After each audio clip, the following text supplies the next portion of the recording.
Welcome, yogis. Welcome to this yoga class where we will be continuing to focus on creating space, creating a sense of space in the body and creating a sense of space in our minds as well.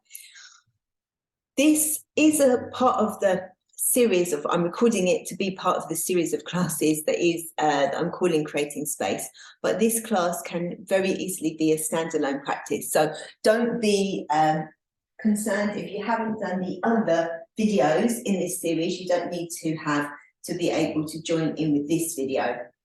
You won't need any equipment, I don't think, unless you particularly like to have bricks under your hands in down dog. Otherwise, you can just come as you are, you and your mat. So with that in mind, we are going to start standing, and I would like you to choose a position where you've got a lot of room around you. So that's why I'm moving slightly further away from the wall, so I've got a bit more room around me, because we are going to start by swinging our arms. Take your feet around about hip distance apart, a little bit wider than hip distance apart, and soften your knees. To begin, just simply checking in with your breathing, your natural breathing. Not trying to breathe in any particular way, just see if you can tune in and notice how your natural breathing feels.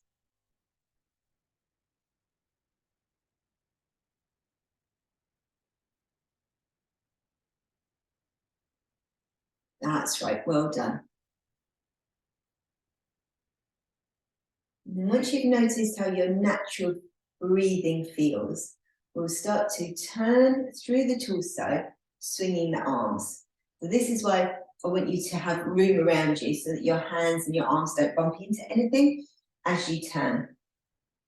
Make sure your knees stay soft, stay soft. Even so, stay soft. Is that a tongue twister? I don't know. Make sure your knees stay soft. So by that I mean keep a little bend to your knees. You don't want to lock your knees as you turn, because that will probably make your knees unhappy. We don't want that. So keep your knees at least a little bit bent. That's right. And swing your arms and turn through your torso. So I did lift my head a few times there to look at the screen, but in an ideal world, you will not be looking at the screen anymore, because you're going to be allowing your head to turn as your torso turns. So head and torso turning together as the arms swing. And the arms, in an ideal world, are swinging loosely from the shoulders, kind of like a pendulum effect. You might find your hands are tapping the sides of your body, if that is the case. And it's not uncomfortable in any way, of course. If that is the case, it can actually be quite helpful. It's quite stimulating for the internal organs to be tapped in this way. You might be able to feel the muscles in between your ribs. You might be able to feel the muscles along your spine, vertebra there, starting to loosen up as you make these movements. So before we come to a stop, I encourage you to start slowing the movement down, so that as we slow the movement down, it then feels more natural to come to a stop. That's right, and you can come to a stop when you're ready. And then coming just back to that starting position, feet a little bit wider than hip distance apart, arms hanging down. Take a moment to tune back into your breathing, your natural breath. I don't know about you, but having made those movements, my natural breath always feels a bit deeper, a bit wider. Already there feels like there's more space inside of me from stretching the muscles all around the rib cage, so the ribs can just expand more easily, creating that sense of space. To warm up the body further, taking your feet perhaps wider apart. Now, I'm not going to turn to the side on my mat, actually. I lie, I might do. Turn to the side of your mat. I might do in a moment. But I would encourage you to have your feet as wide as your mat. I'm going to turn back now so that I can just judge it, but I will come to stand sideways on in a little while. Also, I encourage you to have your toes slightly turned out and your heels slightly turned in. I'm just moving, so I'm in the center. And you want to have enough room to raise your arms out to the side. So with that in mind, bring your palms together in front of your heart and start to slow your breathing down. And as you slow your breathing down, see if you can make a soft whispered sound as you breathe.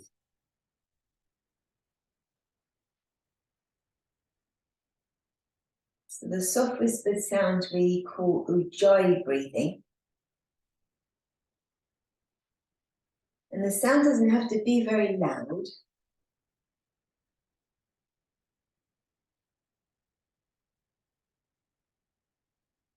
But it has been likened to the sound of the sea on the shore.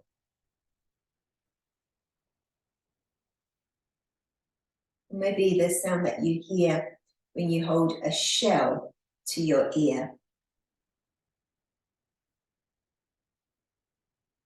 That's right. See if you can continue to breathe like this as you inhale your arms out to the side, rotating the arms as you raise them up so that it's relatively easy to bring the palms together above the head. As you exhale, taking the arms back out to the side, rotating the arms inwards, bringing the palms back together in front of your heart. We'll do that again. Inhaling slowly, making a soft whispered sound if you can, spiraling your arms out, bringing palms together, maybe looking up towards the hands.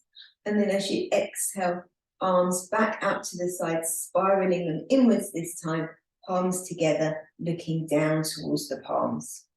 Inhaling again, making the soft whispered sound. Exhaling, making the same soft whispered sound. That's right, and we'll continue. Just a word for those of you who can't make your inhale last all the way up, and for those of you who can't make your exhale last all the way back to your heart, then you can choose whether to take an extra breath. So if you run out of breath around here, I'd probably take an extra breath. But if you don't run out of breath until your hands are nearly together, then I would just hold the breath, that last little piece. And similarly on the way down, if you're running out of breath somewhere here, see if you can hold the breath just for that last little piece. That's right, well done. One more time. Inhaling.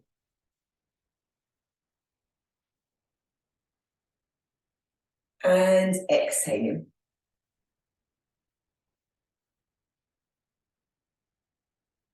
And inhaling. This time we're going to introduce the legs to the movement. So that as you exhale, I want you to bend your knees, stick your bottom out, take your elbows to your thighs, looking down towards your hands. And then on your next inhalation, take to your hands to your shins or to your knees, depending on how long your arms are. Keep your knees as bent as they are now as you lift your chest and look forward, shoulders back towards the waist. Keeping your knees as bent as they are now, taking your elbows back to your thighs, looking down as you breathe out. And then digging down through your heels to come back up, arms out to the side. And as you raise up, bringing the palms together above the head if you can. Exhaling to your heart. We'll do that again, and I'll turn to the sideways view so you can perhaps see more easily. We're inhaling the arms out to the side and up, looking up if we can. We're exhaling the arms out to the side and down, bending the knees, sticking the bottom out, elbows to thighs. And then we're inhaling, inhaling either hands to knees, or if your elbows are long like mine, maybe hands to shins. Keep the knees as bent as they are now. And then exhaling, keeping the knees as bent as they are now, elbows back to the thighs, looking down. Dig down through your heels as you inhale, arms out to the sides, come all the way up, stretching up, exhaling, arms out to the side, and hands back to the heart. That's right, let's do that again. Inhaling, making the soft whispers sound if you can. Exhaling, bending your knees, elbows to thighs. So your knees stay as bent as they are now as you come up halfway. Lifting the rib cage, looking forward, and the knees stay as bent as they are now as you exhale to look back down. Digging down through your feet to inhale all the way back up. That's right, looking up, exhaling back to your heart. And let's do that 2 more times. Inhaling.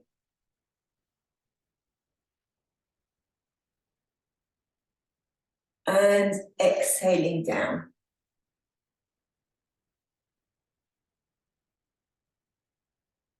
And inhaling, hands to knees or shins. Lifting the rib cage, lifting the gaze. Exhaling, elbows to thighs.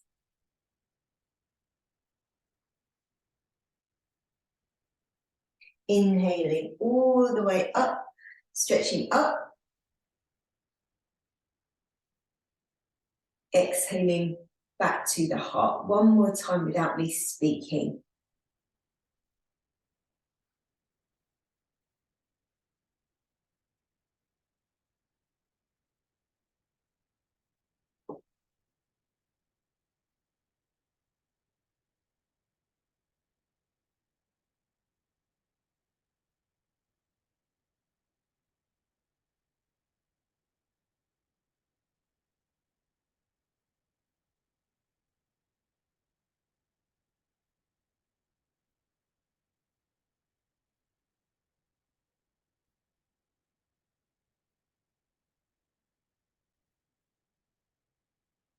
That's right, well done. And you can release your arms down. And as you return to normal breathing, again, take a moment to notice how your normal breathing feels. And then when you are ready to, we'll come down onto our hands and knees for downward facing dog. And for that, I will adjust my camera. And maybe adjust my mat as well. That's right. So coming down onto your hands and your knees, starting with the hands under the shoulders and the knees more or less underneath the hips, and then taking the hands a little bit further forward, spreading your fingers and your thumbs, and with your elbows straight, tuck your toes. See if you can have a sense of leaning through the bones of the arms. And then as slowly as possible, lower your head. Remember, it's downward facing dog.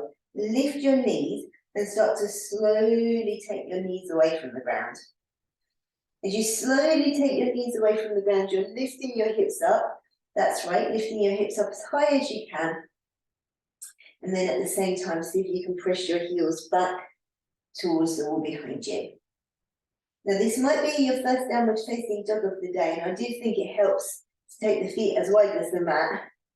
Even if it isn't your first downward facing dog of the day, you might want to take your feet as wide as the mat. That's right. Gives the hips a little bit more space, a little bit more room. But if you are taking your feet as wide as the mat, as I have done, remember that you've done that. Because when we come back to downward facing dog, I want you to see if it feels different. So we want to practice in the same way so that we can feel that sense of difference if it's there.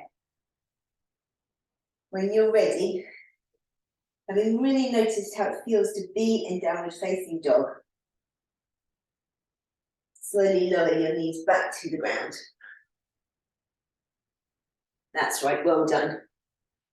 So we'll move now into the quarter dog, so called because we're just really working on one arm at a time. So if you think of the full dog as 2 arms and 2 legs, thinking of a quarter dog as either just one arm or one leg, we're going to work on the arms now.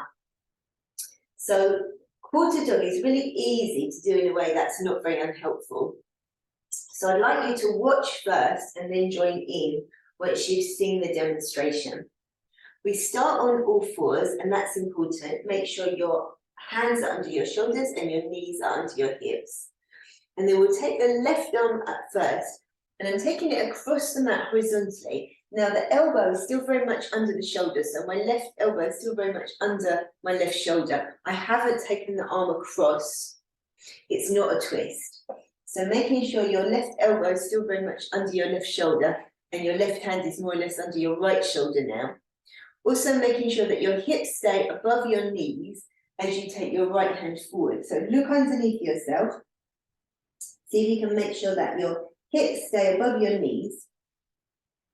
And you can hang your head down. The head may or may not reach the ground. Mine doesn't. It doesn't matter. Just see if you can hang your head down. And then as you press your finger bases into the ground, see if you can draw your right sitting bone away from your right finger bases. And then from your right sitting bone, reach back through the side of the body to the palm of the right hand pressing down. So this is the position. You can see that I haven't collapsed. It's quite a contained position. I'm not letting my belly sink down. I'm not letting my bottom sink back. So if you haven't come up into the position already, I'm going to talk you through it again, same side. We'll come into it together. From the hands and knees position, hands under the shoulders, knees under the hips. Taking the left arm across the mat, make sure left elbow under left shoulder, left hand under right shoulder now. Reaching the right hand forward, look underneath yourself, check that your hips are above your knees before letting your head hang down. Pull your belly button slightly up towards your spine so you don't collapse your belly. And as you press down through the right finger bases, stretch the right sitting bone back away from the palm of the hand.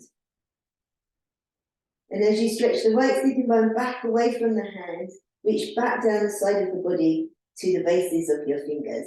Almost as if we're trying to find a line of stretch, like a line of energy down the right side of the body. Breathing here. Feeling into the line of stretch. And then when you're ready, you can stay there a little bit longer if you want to, or you can come back up. It's quite a strong stretch, and after the demo, I wanted to come up quite soon. But if you are still there, stay there for a little bit longer, breathing slowly. And then when you do come back up, notice how the two sides of your body feel. Notice how your two shoulders feel. They probably feel quite different from each other. So we'll even ourselves up now by doing the other side. So once again, really important that we start from all fours, hands under shoulders, knees under hips. You can do it with me this time. Hopefully you got the gist of it now. This time we're taking the right arm, forearm, down to the ground. Right elbow underneath right shoulder, right hand underneath left shoulder, very supportive position. Look underneath yourself, make sure your hips stay above your knees as you reach your left hand forward. And it is forward, so don't take it across to the other side of the mat, keep it forward. We're trying to find the lines of stretch here, the lines of energy, rather than going to our maximum stretch. So as you plant your hand down into the ground, you plant your left hand down this time, press down through the finger bases and stretch back to the left sitting bone. And then as the left sitting bone stretches back, see if at the same time you can stretch back down the side of the body to the left finger bases. Breathing slowly, breathing in and out through your nose.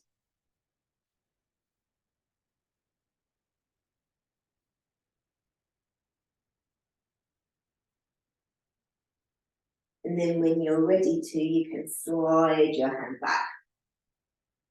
That's right, well done.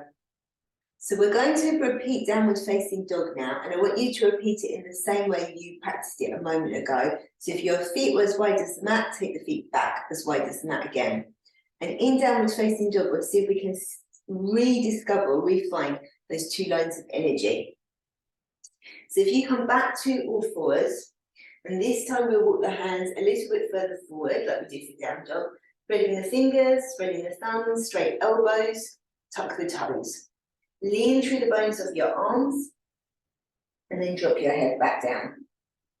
Start to lift your knees slowly away from the ground. And as you lift your knees, lifting your hips. And again, as you lift your hips, if you had your feet as wide as the mat last time, we'll step them wide again. As you lift your hips, pressing your thighs back. And now see if you can press down through the finger bases on the right side and reach back to your right sitting bone, pressing down through the palm of your left hand, reaching back to your left sitting bone. And from your sitting bones reaching back, can you reach back down the sides of the body into the palms of your hands? Pausing here, breathing in position. Does it feel different now in downward facing dog?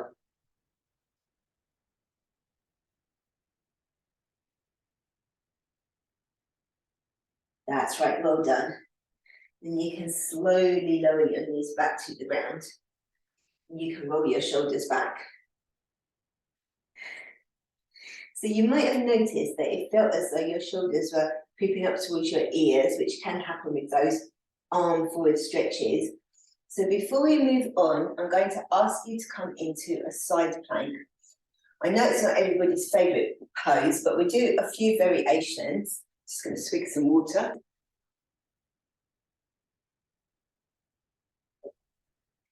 So the idea is that with all these different options that I'm going to give you, you find a version that works for you. Check in with your shoulders. If one shoulder feels like it's closer to your ear than the other, start on that side with that elbow on the ground. If both shoulders feel the same, you can start on whatever side works for you. Maybe your left side, so you're mirroring me. We'll start with our knees bent, knees towards the front edge of the mat, feet towards the back edge of the mat. Stack your feet, your ankles and your knees and your hips. Elbow starts underneath the shoulder. That's really important. Too far out and you won't get the benefit. A little bit further in and you probably still will get the benefit. So err to the more cautious side of having the elbow slightly further in. Now, as you lean into your supporting arm, can you lift the rib cage up away from the ground? If this already feels like a lot of work, feel free to stay here. If you want to, you can lift your hips up. That will make it stronger. You might want to raise your top arm. That might help energetically, feel as though it's helped to lift you up. If you want to, you can stretch out the top leg. If you are stretching out the top leg, make sure it hasn't dragged you so that your elbow is no longer under your shoulder. And you might be able to see what I'm doing with my outer foot. I'm taking it to the ground to create more of a stretch in the side of the body. If that feels nice, you can take your arm towards your ear, like I'm doing here. So any of these options are valid. So you don't have to do all of them. You can pause at any point.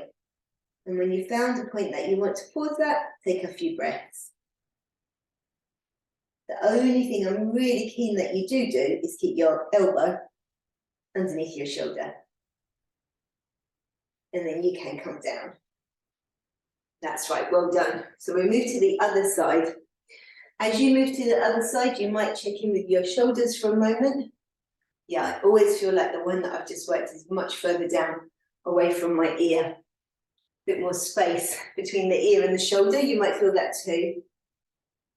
And then once again, once you move to your other side, most important thing, make sure your elbow's under your shoulder. I would bring it in a bit because that gives you a little bit of a leeway. If you do shift towards your feet, then it's okay. Stacking your feet, ankles and your knees. Make sure your knees are as bent as they can be. And then leaning through the bones of the supporting arm, lift the rib cage up. So that's stage one or option one.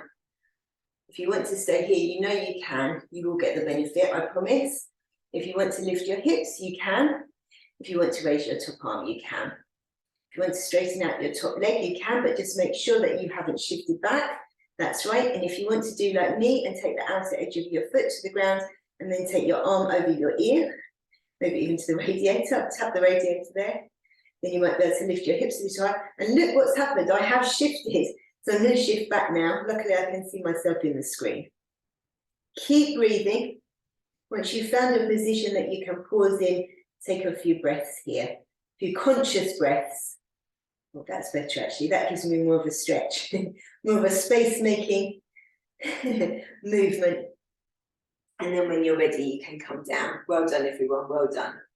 We're going to come to lie on our tummies now. So, coming to lie on your tummy, and initially we'll work in Bhujangasana with the arms in cobra. Bhujangasana translates as cobra pose. You may or may not know that. So we're going to work with cobra pose, but we're going to work with cobra pose with our arms in this position, what we sometimes call cactus position. So coming onto your belly initially, that's right, lying with your legs stretched back and your arms in cactus position. So your hands are more than likely be off your mat, forehead on the ground. And then from here, when you're ready to, inhale, lift your head, and at the same time, press your hands back. So I'm not pushing down to lift up, I'm pressing back as if I'm trying to drag my rib cage forwards, away from my pelvis. And then slowly release back down. We do that again. Inhale to lift and pull. And the pulling action is a lengthening action through the front of the body. Exhale to lower. One more time. Really notice how it feels. Inhale to lift and pull. How does it feel in your body? And then slowly lower down. And then once you've lowered down, take your arms back. Readjust your feet in because they probably wiggled out. Palms facing the sky alongside your body, forehead on the ground. This time on an inhale, we'll lift the head and we'll lift the shoulders and we'll lift the arms if we can. Just a little, just a tiny bit, and then we'll exhale down. Inhale, lift head, shoulders, hands. Exhaling down. Inhale, lift. Exhale down. This time, inhale, lift, head, shoulders, hands, also the legs if you can. Pause with the legs lifted, bring the hands around, place them back into the cactus pose, and then as you pull with your arms, rock down through your legs and see how that feels. Does it feel different to when we were in Bhujangasana a moment ago? When you're ready, you can lower yourself back down, coming back to locust pose, wiggle the feet in, and take the arms back. Inhale, lifting the head, shoulders, the hands, the legs. Keep the legs lifted as you bring your arms around. Pull with the hands, rock down your legs. Does it feel different? That's right. Lowering yourself back down. One more time. Wiggle the feet back in. Take the hands back. Inhale, lift the head, the shoulders, the hands and the feet. Keep the legs raised as you bring your arms around and pull with your hands as you rock back down your legs. Take a few breaths here if you can, drawing your shoulder blades down your back away from your ears. And then when you're ready to, you can lower all the way back down. You can either rest on your tummy, or if like me, you want to rest in child's pose, you can rest in child's pose, or of course, any other position that you find restful.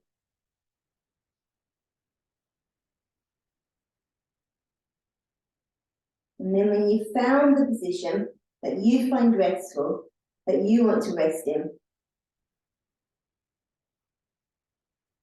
breathe slowly. See if you can breathe into your lower back.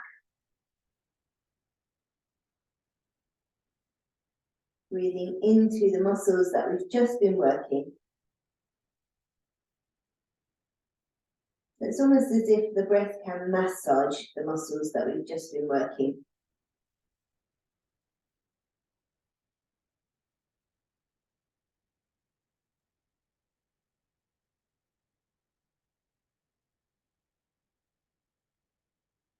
That's right, well done.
When you're ready to slowly press out of whichever pose you're resting in.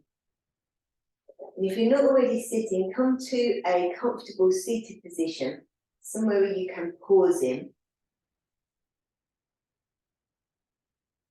Let your shoulders relax down away from your ears. Relax your face. Bring your awareness back to your breathing, your natural breathing. Not trying to breathe in any particular way now. Instead, see if you can notice how your natural breathing feels.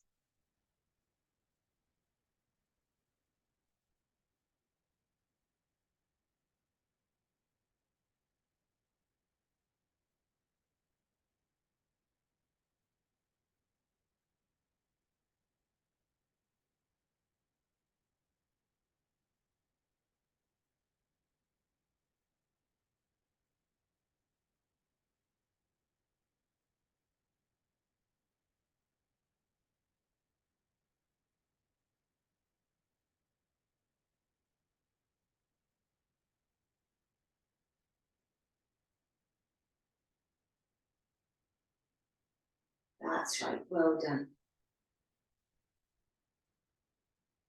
And you may want to continue to pause here. Staying attuned to your breathing. Or you may want to lie down. Take Shavasana.